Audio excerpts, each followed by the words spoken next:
ಇವತ್ತು ಈ ಕಾಂಗ್ರೆಸ್ನಲ್ಲಿ 2.5 ವರ್ಷಗಳ ಕಾಲ ಇವತ್ತು ಮುಖ್ಯಮಂತ್ರಿಗಳು ನಾನಾಗಬೇಕು ನೀನಾಗಬೇಕಂದೇಳಿ ಅವರಿಬ್ಬರ ಮಧ್ಯೆನೇ ಇವತ್ತು ಕಚ್ಚಾಟ ಅನ್ನೋದಕ್ಕಿಂತ ಅವರಿಬ್ಬರ ಮಧ್ಯದಲ್ಲಿ ಇವತ್ತು ನಾನಾಗಬೇಕು ನೀನಾಗಬೇಕು ಅನ್ನೋದರಲ್ಲಿ 2.5 ವರ್ಷ ಕಳೆದುಬಿಟ್ರು.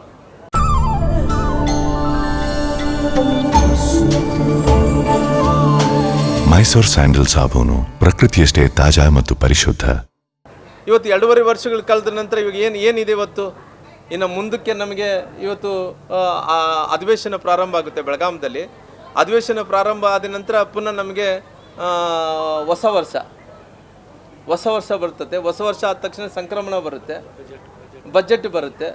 ಬಜೆಟ್ ಬರೋಳಗಡೆ 3 ವರ್ಷ ಅವಧಿ ಮುಗಿದೋಗಿ ಬಿಡ್ತದಲ್ಲ.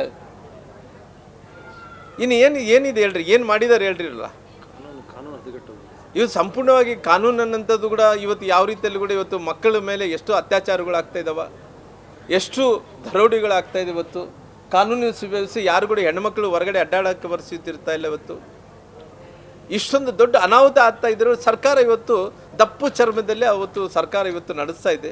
ಹಂಗಾಗಿ ಮುಂದಿನ ದಿನಗಳಲ್ಲಿ ಯಾವ ರೀತಿಯಲ್ಲಿ ಬಿಹಾರದಲ್ಲಿ ಚುನಾವಣೆ ಆಗಿ ದೊಡ್ಡ ಮ್ಯಾಂಡೇಟನ್ನು ಇವತ್ತು ಇವತ್ತು NDA ಅವ್ರಿಗೆ ಕೊಟ್ಟಿದ್ದಾರೆ. NDA ಅಲಯನ್ಸ್ ಅವರಿಗೆ ಪ್ರಧಾನಮಂತ್ರಿಗಂತ ನರೇಂದ್ರ ಮೋದಿಜಿಯವರಿಗೆ ಅಲ್ಲಿ ನಿತೀಶ್ ಕುಮಾರ್ ಅವರಿಗೆ ಯಾವ ರೀತಿಯಲ್ಲಿ ದೊಡ್ಡ ಬಹುಮತವನ್ನು ಭಾರತೀಯ ಜನತಾ ಪಾರ್ಟಿ ಕೊಡಂತ ಕೆಲಸ ಮಾಡಿದ್ರು. 28ರಲ್ಲಿ ಕೂಡ ಕರ್ನಾಟಕದಲ್ಲಿ ಅದೇ ರಿಪೀಟ್ ಆಗುತ್ತೆ.